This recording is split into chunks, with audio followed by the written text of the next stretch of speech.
Halo Smart Viewers, terima kasih kalian masih tetap bersama kami di Live Tech. Nah, kalian pasti udah sering ya melihat dua jenis gembok seperti ini.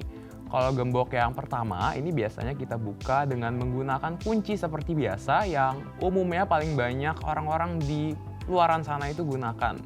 Nah, kalau yang satu ini, biasanya itu kita buka dengan menggunakan kombinasi kode yang hanya kita aja yang tahu. Coba ya kalau aku praktekin itu. Ya, jadi kalau kodenya itu sudah benar, maka otomatis gemboknya itu baru bisa kita buka. Biasanya sih kalau gembok seperti itu tuh paling sering digunakan untuk mengunci loker. Nah, cuma kadang kekurangan dari kedua gembok ini itu adalah kalau kita itu sering lupa taruh kuncinya di mana, atau kadang lupa dengan kombinasi kode yang untuk yang gembok tipe 1 ini, nah itu agak repot sih pemakaiannya, apalagi kalau emang kalian itu menggunakan gembok ini untuk mengunci barang-barang yang darurat gitu loh, kayak pengen kalian pakai saat itu juga. Jadi karena kalian nggak ada akses untuk membukanya, kalian otomatis nggak bisa gitu, nggak bisa dapat barang tersebut. Nah, jadi untuk meminimalisir kekurangan-kekurangan yang dimiliki oleh dua gembok tersebut, hari ini aku mau nge-review satu gembok yang cocok banget digunakan di zaman sekarang nih. Jadi gembok ini adalah gembok fingerprint lock atau gembok yang menggunakan sidik jari sebagai kuncinya. Untuk harganya sendiri sih kalian bisa cek di berbagai e-commerce yang ada di Indonesia, itu bervariasi dari sekitar 150.000 sampai dengan 300.000 rupiah. Dan untuk membuka gembok yang satu ini, kalian nggak perlu lagi tuh repot-repot bawa kunci ataupun ingat-ingat kombinasi kode dan hal-hal lainnya, karena kalian hanya perlu menggunakan sidik jari kalian aja. Dan juga gembok pintar ini tuh nggak perlu lagi tuh menggunakan aplikasi ataupun gadget apapun untuk membuka sistem keamanannya, karena kalian cukup hanya menggunakan sidik jari aja, maka itu bisa menjadi kunci dari gembok pintar ini. Kalau ngomongin tentang bahan material sih, kita bisa lihat ini warna hitam ya gemboknya, dan dari bahan zinc alloy. Jadi bahan zinc alloy ini itu bahan yang memang bukan bahan yang ringkih, jadi dia itu khusus umumnya itu digunakan untuk pembuatan gembok. Jadi ya bisa kita bilang ini lebih awet sih dan nggak mudah berkarat pastinya. Kalau tentang beratnya ini berkisar dari 126 gram. Jadi bisa dibilang ya gembok ini udah sama sih kualitasnya dengan gembok-gembok pada umumnya yang ada di pasaran saat ini. Kalau kalian saat membeli produk yang satu ini itu di dalam boxnya kalian akan mendapatkan satu buah fingerprint lock, dilengkapi juga dengan kabel USB tipe micro, dan juga tak lupa ada manual book yang sudah ada bahasa Inggris dan juga bahasa Mandarinnya. Nah, ini lebih memudahkan kita sih ya untuk proses instalasinya, karena kita paling nggak paham lah gimana sih cara-cara untuk mendaftarkan fingerprint dan lain sebagainya. Nah, gembok ini itu untuk fiturnya dia udah bisa menggunakan USB port dengan output listrik 1 ampere, voltage kerjanya itu dari 3 sampai 4,2 volt. Kalau untuk sensor fingerprintnya, ini itu berukuran 72 kali 64 ml. Lumayan kecil tapi ya pas sih kalau untuk jari tangan kita. Nah, kalau untuk unlock time-nya sendiri itu tuh diperkirakan produk ini membutuhkan kurang dari 500 milisecond. Dan gembok ini itu juga udah waterproof, jadi kalian nggak usah takut lagi karena kena cipratan air hujan itu masih aman. Nah, kalau untuk fingerprint sensornya sendiri sih katanya bisa up to 40 sidik jari nih, dengan 2 jari sebagai admin dan sisanya itu sebagai user. Kalau tentang lampu indikator yang ada di sini, nah dia itu sebenarnya ada warna merah, hijau, dan juga biru. Jadi setiap lampu indikatornya itu dia akan menandakan indikasi-indikasi yang berbeda juga. Nah, langsung aja kita coba ke cara kerja dari alat ini ya, Smart Viewers. Sebelum kalian pakai, tolong pastiin dulu kalau gemboknya ini udah di-charge nih dengan menggunakan kabel yang dibawa. dibawa oleh pembelian tersebut. Karena kalau nggak ada baterainya, maka secara otomatis gemboknya tidak akan bisa bekerja.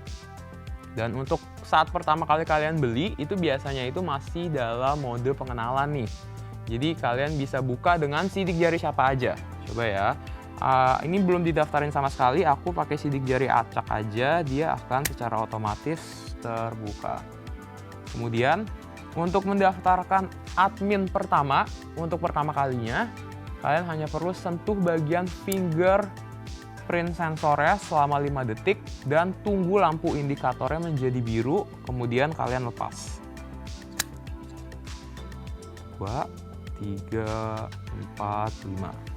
Nah, lalu setelah itu kalau lampu indikatornya nyala biru terus, berarti kalian udah masuk mode pendaftaran.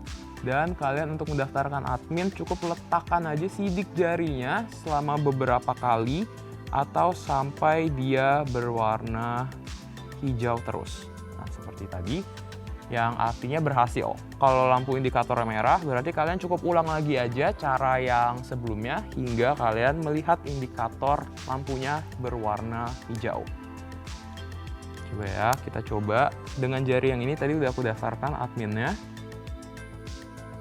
Nah, udah berhasil untuk admin yang pertama tuh. Jadi untuk proses registrasi sidik jarinya itu mirip seperti smartphone sih. Jadi harus beberapa kali kalian coba agar seluruh sidik jarinya itu kiri kanan atas bawah itu semua terdeteksi dari semua sisi. Untuk proses pendaftaran user admin, nah kalian hanya perlu letakkan sidik jari apapun tuh selama 8 detik. Nah, jadi setelah indikator yang berwarna biru itu menyala, otomatis dia akan langsung masuk ke mode pendaftaran user. Coba ya.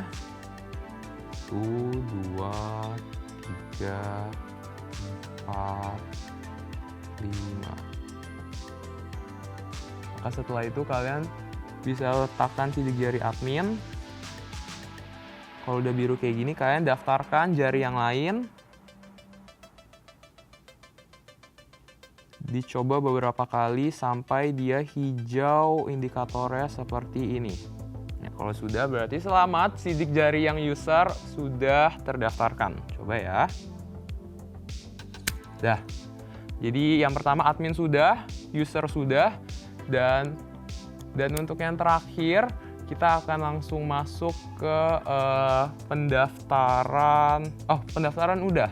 Jadi kalau kalian bisa ulang-ulang itu sampai berhasil, berarti selamat, artinya admin dan juga untuk usernya itu sudah berhasil terdaftarkan.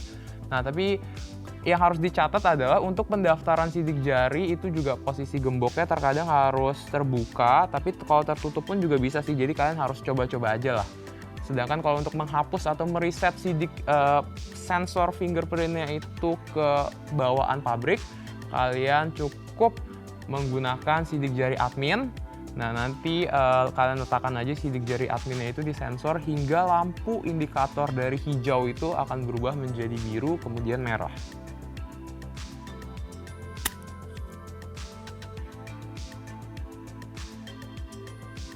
Kalian tunggu sampai merah.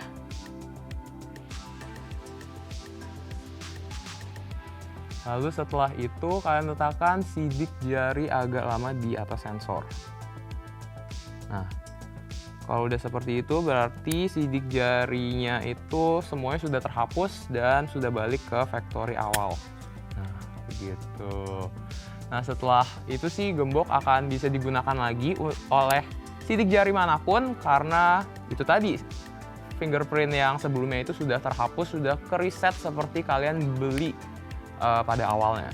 Nah, indikator lainnya itu juga yang perlu kalian lihat, kalau lampunya itu di sini merah terus kedip-kedip, itu berarti baterai dari gembok itu sudah mau habis. Jadi kalian bisa charge di gembok tersebut dengan kabel bawaan yang sudah disediakan. Kalau baterainya habis, itu akan secara otomatis gemboknya tidak akan terkunci, jadi harus diisi dulu tuh sebelumnya. Untuk daya tahan baterai sih bisa sampai 30 hari, jadi ya lumayan lama sih kalau aku bilang. Oh ya, tadi kan aku ada bilang ya kalau gembok ini itu bisa waterproof. Nah, sekarang kita coba apakah betul gembok ini itu waterproof beneran atau enggak. Waterproof di sini tuh maksudnya bukan yang kelelep gitu ya, tapi yang keciprat kena air hujan itu masih bisa bekerja dengan baik. Coba aja kita langsung, di sini aku ada sediain air dan juga tisu. Aku akan coba basahin di bagian gembok dan juga sensornya.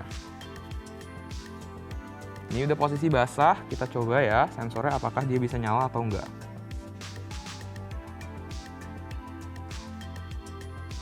Ya, kalau basah sepertinya dia kurang responsif sih sensornya. Kalau aku lap, coba ya dengan posisi tangan dan juga sensor kering. Bisa. Ya, jadi mungkin kalau basah tuh dia gemboknya nggak akan rusak, tapi untuk pastikan aja saat kalian mau masukkan fingerprintnya ke sensor, fingerprint kalian ke sensor itu dalam posisi kering. Kalau basah, sensornya agak nggak mau ngedeteksi. Nah, itu tadi review gadget gembok fingerprint ini. Dan menurut aku sih ya nggak dianjurkan sih ya untuk pagar, apalagi kan karena ukurannya terlalu kecil. Nah, tapi walaupun bahannya ini kokoh, tapi sebenarnya alat ini juga kalau kena air agak susah sih ya.